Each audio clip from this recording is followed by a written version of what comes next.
Okay, well, welcome to Facebook Live. I'm Rob.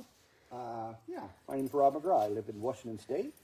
I've been a tree fruit farmer since I was a little boy. I spent a few years in the military. I served as an airborne ranger, but outside of that, I've been a tree fruit farmer all my life since I was just a little boy picking cherries with my mom and dad and my brothers and sisters. I'm a third generation farmer. My father was a farmer, a cherry farmer, pear farmer. My grandpas on both sides were also cherry farmers. So I've been farming cherries and pears and apples and peaches and all other manner of tree fruit for many, many years. And I'll be the last in my family. I'll be the last in my generation. My kids have gone into computer sciences and different things, and so I've been talking to my wife for the last couple of years about how can we pass on some of the knowledge that I've acquired in high-intensity orchard management over especially these last 40 years when I've really been doing high-intensity farming. I wanted to be able to pass that knowledge on, and so we started this Tree Fruit Growers Collective. We talked about that for a couple of years, and we started that up about 6 weeks ago, and I thought we might have 50, 60, 70 followers, and maybe I could mentor some young guys, but I never dreamed that we would have something like 1.6 million views already in the course of 6 weeks, and literally thousands of followers. So I didn't expect that, didn't see it coming. Thank you for that. I thank you for the notes of encouragement that have came in from people saying that it's really, really affecting their livelihoods. I'm really happy about that. So keep that encouragement coming. I thank you for that. Sometimes the amount of questions can be a lot, and so I thought maybe we'd try something this week. It's Sunday afternoon, and a lot of these questions have been asked several different times because they're good questions. And so I wanted to just take a few minutes tonight and try to answer just a few of these questions real quick for you, and give you a chance to ask other questions if you'd like to. So we're just going to take just a little bit of time here, and I'm going to go through some of these questions. And if you have any questions, just go ahead and type in your question. My wife and my daughter are over there. They can feed those to me, and we'll see if we can get through these. First question comes from James Uba. James says, do you find that pulling unneeded blossoms and spraying lime sulfur reduces the risk of fire blight? I thought of that today as I was pulling blossoms. That's a great question. And yes, the answer is yes. That's great critical thinking. I mean, every flower that you pull, if you come, the conditions that you need for fire blight is you need the right temperature, 60, 70, 80 degrees is prime conditions for fire blight, and just a little bit of rain or even moisture, even just a little bit of dew. All it takes is a little bit of moisture, and the third component of that is a wound, any sort of a wound. That could be a wound in the bark, that could be a pulled flower, that could be a broken spur from training. It can be any number of things. So the combination of those three things, a wound, moisture, and the right temperature, and you have the prime conditions for fire blight. So anytime we do something in the field, James, we should weigh it against those three things this time of year if we're dealing with fire blight sensitive varieties, or if we're in areas that are really prone to fire blight. Where I'm farming, we have some areas that we call the fire blight triangle. Like, you just don't mess around with it down there. You do preventive sprays, and you stay out ahead of it. And then there's other areas where we've really never had problems with it. So it also depends upon what your risk is. But I always highly recommend that any non-bearing trees, you pull the flowers off of them if you possibly can. If you can't pull the flowers off of them, yes, a lime sulfur is a great product to put on there to not only kill mildew, but kill some of that fire blight bacteria. What I like to do on non-bearing trees is just every 7 days, we do just the lowest rate of copper that you possibly can. And we just keep them covered up all the way up through, because once you get through this flowering period, the young trees, they're in this grand period of growth, and they'll get fire blight just in the shoot growth, just in that micro wound that comes out of a new shoot growing. If you get rain in the right conditions, it'll get fire blight in that. We call that shoot blight. And you don't want that either. So I would highly recommend, if you have young non-bearing trees, and if you can, to keep those covered up with just the lowest possible rate of copper once every 7 days. Ali Al-Kish on cherry blossom thinning. What is the rate of ATS and which flowering percentage? Ali, it's a good question. I get asked a lot about rates, and I don't give rates on this channel. I do have an applicator's license, but my applicator's license don't allow me to make chemical recommendations. I hope you understand that. But I will say this, is on the timing, what you want to do is you want to make sure that you have your bees out there, and you want to have the right conditions. Bees, they want 60-degree temperatures to get out and fly, and they don't like a lot of wind. So as long as your bees are active and your bees are working, observe the crop.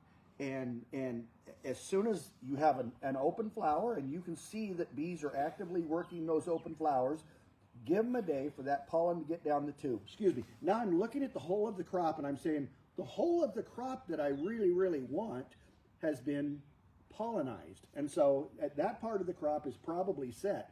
So now I have a whole host of other flowers that come behind that. Here's a king. He's already set. I still have side blooms. We're talking cherries here, but it's the same principle. Now, excuse me, the mode of action on ATS, it's a little bit different than the lime sulfur. We'll talk about the lime sulfur in a minute. But on the ATS, it's ammonium thiosulfate. It's a nutrient spray. It's a foliar spray. So when you apply it, you're applying it on label as a foliar spray. But what it does is it tends to burn those petals. So the mode of action on that is it will burn the open petals that haven't yet been pollinized and dry up that pistil so that the pollen can't get down the pistil.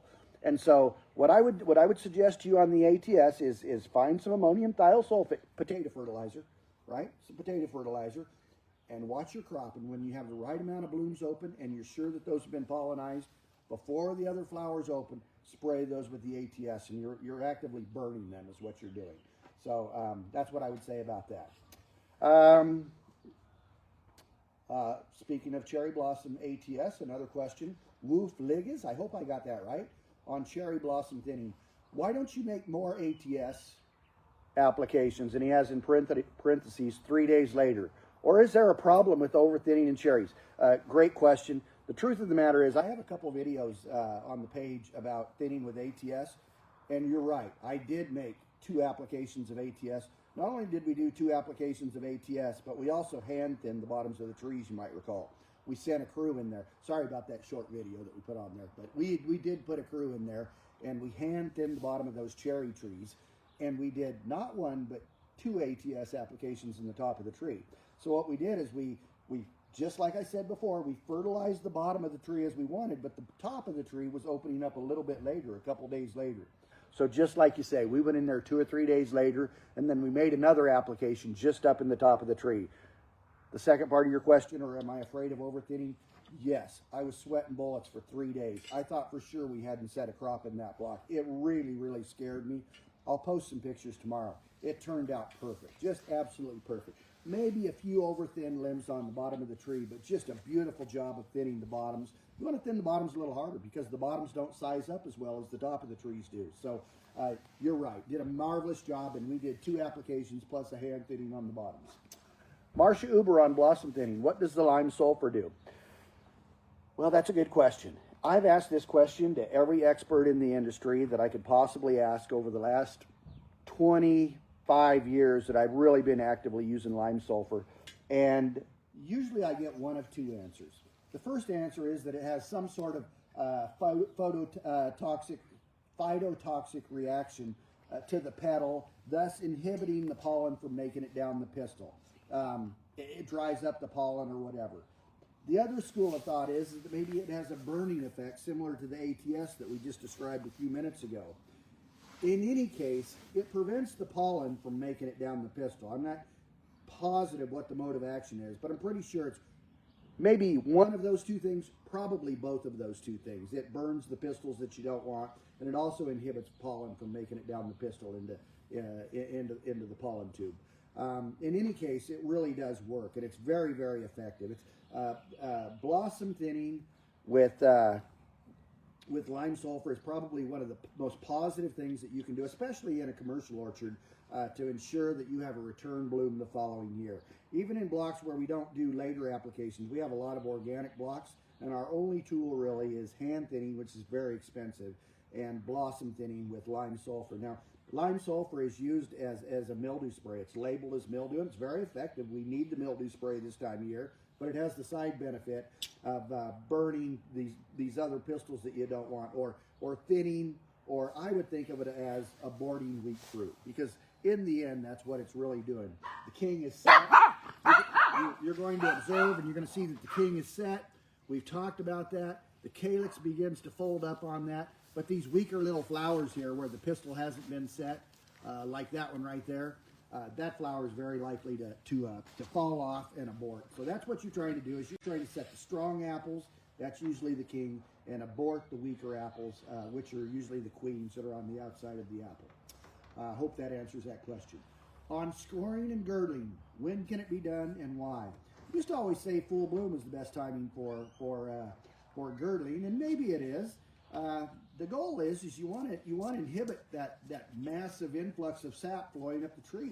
The problem is the tree's too strong, and maybe it has too big a root for the small tree that's on top of it, the scion that's on top of it. There can be a whole host of reasons, but the problem is the tree wants to be one of two things. It wants to have vegetative growth, or it wants to set fruit buds. There's really, there's a fine balance in between that, where you're getting the proper amount of growth and you're still setting fruit buds. But if you let a tree, it'll just take off and grow, and it doesn't want to set fruit buds. And so the girdling, the idea of the girdling is you're really weakening the tree. I used to say you're kneecapping the tree. You're really putting a lot of stress on the tree and slowing it down, and you're trying to get it out of that vigorous vegetative state and into a state where it's setting fruit buds. The best time to do it is early, during that early sap flow. I think any time after full bloom, the closer you get to summer solstice, it's going to be less of an invigorating cut or a de-invigorating cut. The closer you get, it will really be effective in terms of taking steam out of the tree. So I really think the best time to do it is from the dormant period to that bloom timing. Jeff Thomas on scoring and girdling. Are you scoring on heavy years or light years if it has to go into alternate bearing cycle? If I had to choose, I would definitely do it on the light year, because that's the year where it's going to tend to really flush a lot of vegetative growth, and there's not a lot holding it back. So if I had to choose, I would do it on that year. But given that I can choose, I do it on every year. When we do girdling, we girdle every year. We girdle on the on year and the off year. You don't need it quite as much on the on year when you have heavy crop, because just the crop itself will de-invigorate the tree. It will take strength out of the tree. So just the crop itself has a de-invigorating effect. So it's really, really important that you do it on the non-cropping or the non-bearing year. It's very, very important. But I would suggest that you do it every year. Rudy Molnar on scoring and girdling. What is the genetics in this block requiring this? It's really a function of strength, Rudy, but that is a fair question. I have a block that's an old M7 rootstock, and it used to have Golden Delicious on it, and that block alternated every single year. And some years ago, maybe 7 years ago, we grafted that block over to Honeycrisp. It's now an organic Honeycrisp block, and that block still alternates every other year. It won't have hardly a single apple in the non-bearing year, and it still alternates. And now it's gone from being a Golden Delicious to a Honeycrisp. So you're right, there is something about the genetics also. Maybe the genetics of this M7 rootstock and the scion that goes on top of it. I'm not real sure what the breakdown of that is, but genetics does play a role in this. But I think the overriding factor in scoring, in girdling, is tree vigor. If the tree is overly vigorous and it wants to alternate bear, I would recommend it. Only in strong cases where it really alternate bears, I would recommend it. Jeff Thomas, Oregon. Have you experimented with sterile codling moth release in organic blocks? Boy, have I. I had a block probably 8 years ago. I had a ranch on the Columbia River, and that ranch, it was organic blocks, and it had codling moth, something awful. We did everything under the sun. We scouted around the perimeter of the ranch and went to all the neighboring ranches and cut out host trees that could be host to codling moth larvae. We dug all the bushes around the property. We put out puffers. We put out traps. We did the pheromones. You name it, we did it. And still, year after year after year, 10 acres, 20 acres, 30 acres with full crops, totally devastated by codling moth. Just couldn't get ahead of it. I think by the time I pulled out 60 acres and had the crop laying on the ground, I finally decided to try sterile codling moth release. It's the first time I'd ever done it. The technology was new, but I thought we would give it a try. And so we began to release sterile codling moths. And I began to watch the trap counts as, you know, the sterile moths, if you squeeze the moth, there's a dye inside of those sterile moths. That's how they tell. They'll look in the traps and they'll be able to identify the difference between a codling moth and a sterile moth, because as they squeeze them, the dye inside those bred sterile moths will have kind of a red color. It has a dye in there. So they're able to get counts on those. That's the point that I'm trying to make. But what I began to see is these tremendous numbers of 500, 600 codling moths. The actual moths, I began to see that count go down, and then after a time, I began to see the sterile moth count go up until the sterile moth count began to exceed the non-sterile moths. And I'll tell you, within the course of a year, we didn't have a single codling moth left in that block. I think that was 6 or 7 years ago. We're still doing the sterile moth releases. I'm afraid to let go of it. We're still doing the releases. We haven't had a codling moth sting in those blocks in over 6 or 7 years. So have I done sterile codling moth release? Yes. Does it work? Absolutely yes. Some of the greatest technology that I've seen in the last 20, 30 years. So I'm definitely a big proponent of sterile codling moth release. I've seen it work in a big way with my own eyes. Great question. Umi Erner, what nutrition is best for new grafting? I'm going to get this question on new trees a lot too. What nutrition is best? The nutrition that's best is pull a soil sample and see what your soil needs. But I have a basic baby mix that I use for new graft and baby trees. My field man know what it is. It's called Rob's Mix.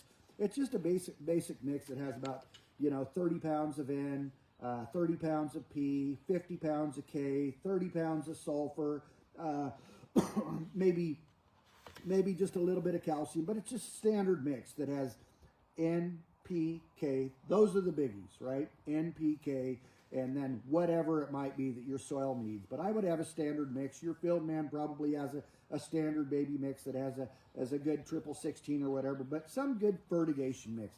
I'm a big believer in drip lines, getting the fertigation going and pumping that fertilizer into those trees twice a week.